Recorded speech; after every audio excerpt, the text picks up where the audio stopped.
Hi friends! No face intro today because I don't have the energy to get ready, so this is what you get. I am going to do a sheet load of cards today, and I'll explain what that is in a moment, but I am going to be using the Lovely Layers Scaredy Cat die set from Honeybee Stamps. This has a cat, a pumpkin, a spider, and a bat, and this little guide sheet helps you put all of those layers together. It's super helpful. And then I'm going to use a Honeybee Halloween sentiment set. It's called Hocus Pocus. It has all of these fun little sentiments in various styles. I love that about this one, the different styles of fonts. And then you can get the coordinating dies to cut out each of these sentiments as well. So that's really helpful. And these cut out pretty tight to the sentiment also, which I love. And this is the card that we're going to make. We're actually going to make 8 of these cards because that is how many cards her guide will yield you if you follow the directions. So SheetLoad is done by a YouTube creator called Crafty Owl. If you don't know who she is, you should definitely look her up. I'm not giving the dimensions or anything because you can go over to her channel and get the PDF guide for this, and I'll link her channel below so that you can go check that out. So I'm just starting with my patterned paper. I love the sheet load of cards layouts because I have so much patterned paper, you all. It's ridiculous. Whenever I was in my Stampin' Up phase, I bought almost every single pack of patterned paper that they have. And then I just let it sit because I didn't want to cut it up. Does anybody else do that? You buy patterned paper because you think it looks pretty and then you never use it. So I have an entire closet shelf full of patterned paper, and one of my goals this year is to use more of that so that I can use it up and make room for more things in my closet, more craft supplies. Doesn't that sound fun? So I'm just using my paper trimmer here to cut all of those little pieces.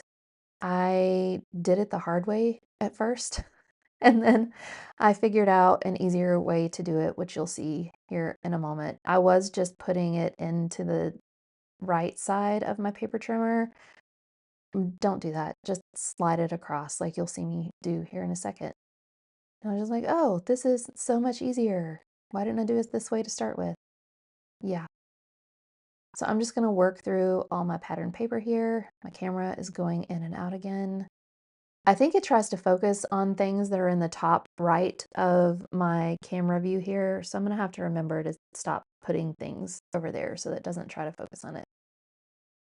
I'm just going to keep going through and cutting out all of my cardstock pieces according to Crafty Owl's guide, and then we will move on to the next step. And these are all my cardstock pieces. So now I'm going to move on to the sentiment. And again, I'm using the Hocus Pocus set from Honeybee Stamps. Just going to condition that and then use my Versafine Onyx Black ink to stamp that onto a piece of Neenah Classic Crest Solar White 80 pound. And I'm going to stamp this 8 times. The little tool that you see me using there is a Pink Fresh Studio pressure tool to help get a good impression from your stamps. So you'll see me use that a lot throughout my videos. So I'm just trying to get a really good stamped impression here. And then I'm just going to take my paper and flip it and stamp it again in the exact same place on the other side. And that's how I'm going to get my 8 sentiments on this cardstock piece. I'm just going to keep stamping and flipping, and then I'll move my stamp down, stamp, flip until I get 8 sentiments. And then I'm going to start with my die cuts. Now I die cut all of these off camera because you can see I have a million die cuts, and it took a very long time, but I was committed to having this card design, so I stayed with it. So I have, again, all of my die cuts here, cut out of various pieces of colored cardstock, and then I'm just going to start assembling. And I assemble based on that guide sheet that I showed in the beginning of the video. It's super helpful, but also these are pretty easy to figure out even if you didn't have that die cut. So I'm just going to use liquid glue and assemble all of these together, and I will play some music while I do that.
Okay, that's a lot of die cut assembling, but again, I was really committed to making this card. So now it's time to put all of my pattern paper pieces onto my card.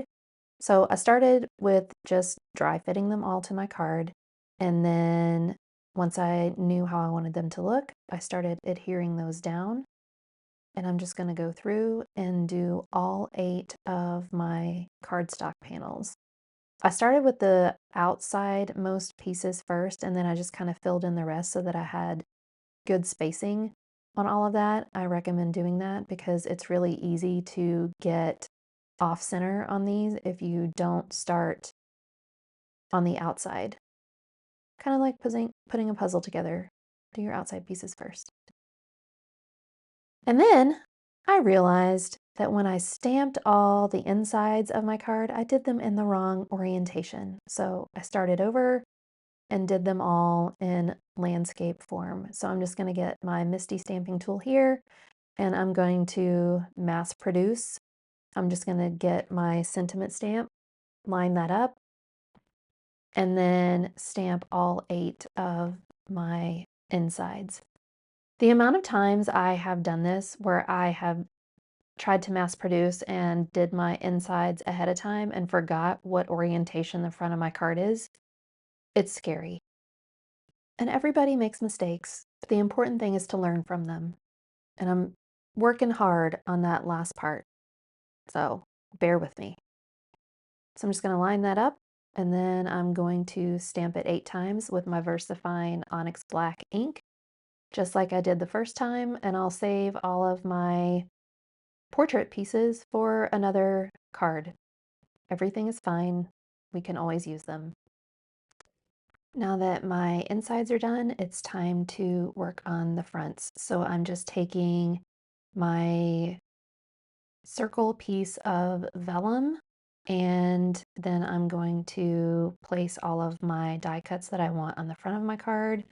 Just dry fit those to make sure I have good placement. And then I'll start adhering all of these down with liquid glue. Again, my camera is trying to drive me crazy. And there we go. See, just move the stuff off camera and that fixed it. I'm going to pop my pumpkin up with some foam tape. These are Gina K foam adhesive squares. I'll link those in the description box below. They aren't too bulky, they're pretty thin, so that was a good option for this. And then I'm also going to pop up my trick or treat sentiment with those same adhesive squares. So I'm going to adhere that down, and then I almost forgot to put my spider on, and I'll remember here in a second. Oh, what's missing? I don't know yet. So until I realize, I'm just going to start placing my Trinity stamps embellishments down. These are the black dot embellishments. These are very flat. So I'm just going to place them throughout my card, figure out how I want them to look, and then I'll start adhering those down with some liquid glue.